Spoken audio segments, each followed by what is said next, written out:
10,000 रुपया दिया सर, सबको गरीब आदमी को घर तोड़ दिया। क्यों तोड़ा सरकार?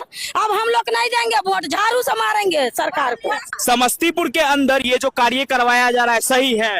10,000 रुपया नहीं दिल मोदी, या घर के अथी उजार के गिरा दे। गरीब कहाँ रहते? गरीब लोग कहाँ रहता है? रुपया पैसा से घर बने गरीब दुखिया। समस्तीपुर के अंदर मुक्तापुर फ्लाईओवर के निर्माण कार्य को लेकर के इस रोड में जो जगह निर्धारित की गई थी उन जगहों पे अतिक्रमण हटाने का कार्य स्टार्ट हो चुका है। झाड़ू लगा मारब, हम तो केंद्रीय सरकार के नहीं छीन लिया, हम तो नीतीश के छीन लिया। चले नीतीश है, नीतीश सरकार है तो नीतीश के छीन। हम अभी नया सरकार को नहीं पहचाने हैं तो उसको हम क्या कर सकते हैं सर? हम नहीं कुछ बोल सकते। वो सरकार अगर जमीन खरीद के हम लोग को घर बना के दीजिए, हम लोग गरीब है, माँ दलित है, कहाँ जाएंगे? अलग दीजिए जमीन। तमाम लोग कहेंगे कि यही राजा भैया कल रोते भी लगते नजर आ रहे थे, डर गए थे, पीछे हट रहे थे। मैं डरा नहीं था, मैं डरा नहीं था। डरते तो हम किसी के बाप से नहीं है। यदि किसी के बाप से डरते नहीं तो कल क्यों? अरे कल मैं धोखे से मैं रो रहा था।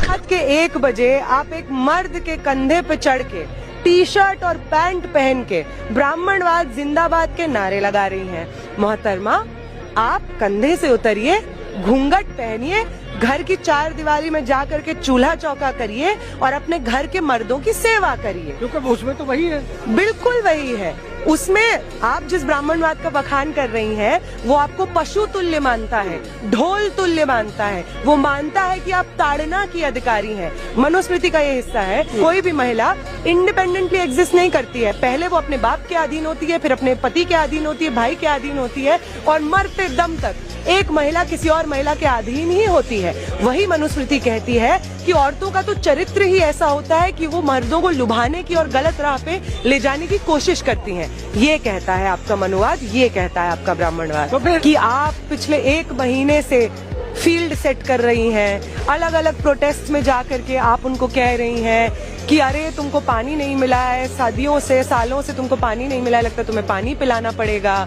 मेघा लवरिया जाकर कह रही है कि वन व्यवस्था के खिलाफ मैं कुछ नहीं सुनूंगी, तुम्हें पानी नहीं मिला है सालों, तो तुम जिंदा कैसे हो, ये बोल रही हैं। तो आप पिछले 1 महीने से पृष्ठभूमि उसकी तैयार कर रहे हैं।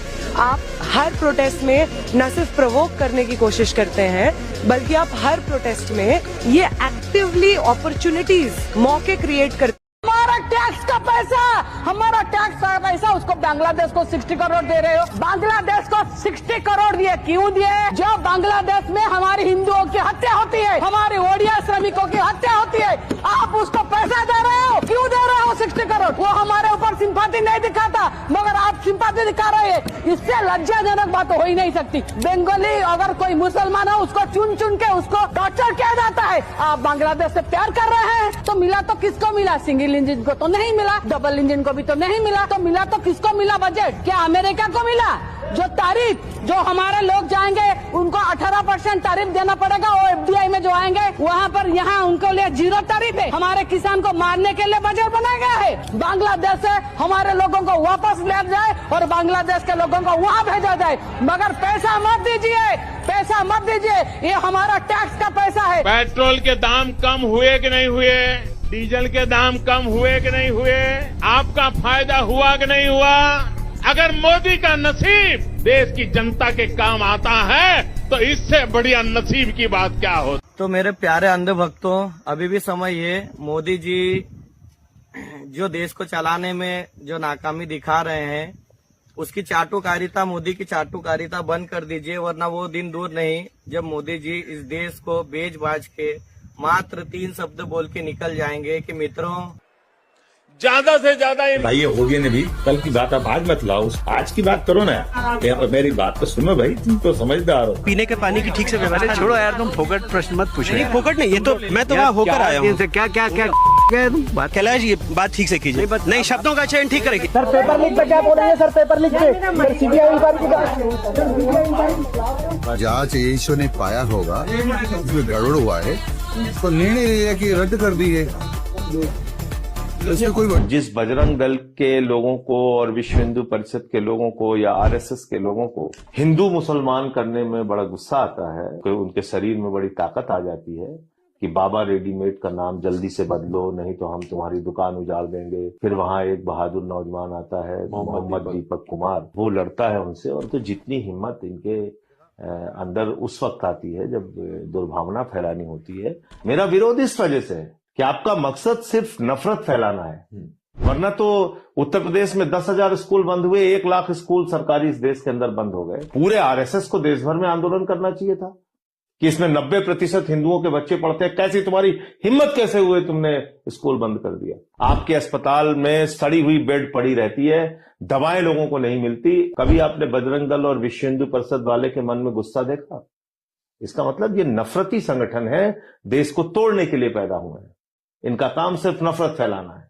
मोदी जी हमेशा बड़े लोगों के बीच में जाते हैं, कभी छोटे दुकानदारों के बीच में आगे बैठे हैं। सबसे पुरानी मार्केट है बनारस की, काशी की बहुत प्राचीन मार्केट है। 1938 में मेरे दादाजी ने यहाँ पे दुकान खोला हुआ था। लेकिन यहाँ पे अगर आप अभी घूम लेंगे तो आपको 80% दुकान पे कोई कस्टमर नहीं मिलेगा। 80 नहीं, हम ज्यादा बोल दिए, 90% दुकानों पे कोई कस्टमर आपको नहीं मिलेगा। 2-3 दिन हुआ है और 2-3 दिन के अंदर काफी प्रभावी तरीके से उनका बयान दिख रहा है। मार्केट में व्यवसाय अचानक ही बहुत साइलेंट सा हो गया है। पहले के सरकारों में कारोबार में ये सब नौटंकियां नहीं हुआ करती थी, इन्होंने बाजार को खत्म कर दिया। सोने चांदी के व्यवसाय में बहुत ज्यादा मद्दी है और सबसे ज्यादा परेशान छोटा दुकानदार है। हम लोग को सरकार मान लेती है संपन्न वर्ग, जबकि देखा जाए सबसे ज्यादा हम लोग भारत सरकार को टैक्स देते हैं। सरकार केवल अब बड़े लोगों के लिए हो गई है, ये मध्यम परिवार को खत्म कर रहे हैं। कारीगर बेचारे भूखे मरेंगे। सोना परचेज करना हमारे मूलभूत संस्कृति में रहा है, तो सोने के बिना तो हमारे यहाँ कोई कार्यक्रम जीवन से लेके आप तो कहेंगे मरण तक में भी सोने की दान हुआ माना जाता है। एक समय जो मध्यम श्रेणी का दुकानदार था, आज वो छोटे दुकानदार में उसकी गिनती हो गई है। सोना न खरीदने से हमारे के महीने 15 दिन तो चल जाता है, 2 महीने चल जाएगा। एक बहुत बड़ा तबका, बहुत बड़े कारीगरों का तबका, कर्मचारियों का तबका हम लोगों से जुड़ा हुआ है। 1 वर्ष तक अगर काम रुक जाएंगे तो उनके लिए भूखमरी की स्थिति आ जाएगी। थाली तो बजवा ली है, तो वो तो कर दिए, लेकिन इसमें तो नहीं कर पाएंगे भाई, चूंकि ये हमारे धर्म से संबंधित है। हम लोगों के बारे में सरकार अभी कुछ नहीं सोच रही है। हर तरीके से बॉन्डिंग करती रहती है, बांधती रहती है, कानून के दायरे में, हर तरीकों के दायरे में बनने को तैयार हैं हम। लेकिन हमको कुछ सुरक्षा, कुछ व्यवस्था, कुछ आजादी भी मिलनी चाहिए। उसके लिए मैं जरूर अपने कर्मचारियों के लिए, अपने कारीगरों के लिए मांग